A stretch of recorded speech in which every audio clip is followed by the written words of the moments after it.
If you are looking for how you can convert meter to liter in Excel, then keep watching the video. Make sure you cannot directly convert a length measurement in meters to a volume measurement in liters without knowing the shape or area involved. However, you can convert cubic meter M3 to liters using a simple multiplication or Excel convert function. So 1 cubic meter is exactly 1000 liters. The simplest, easiest way is to multiply the value in cubic meters by 1000 as 1 cubic meter into 1000 liter. So let's understand with the formula. So for this you need to put the equal sign and use the convert function.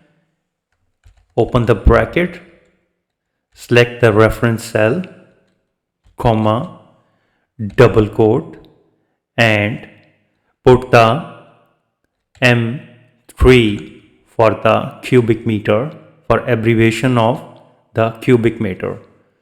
Double quote, comma, double quote, and L for the liters. This is the abbreviation of liter, and double quote and close the bracket, hit enter.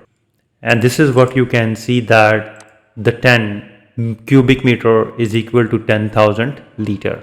So drag the values to see the results.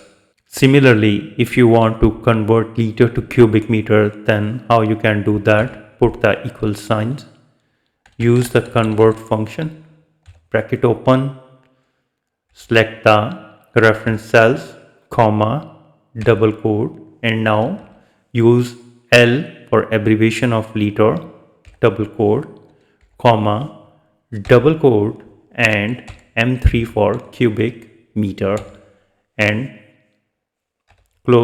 double quote and close the bracket, hit enter. And here drag the values and you can cross check that how you can convert cubic meter to liter in Excel and liter to cubic meter in Excel. So this is what you can easily understand. So if you think this video is helpful, please support my channel. Thanks for watching.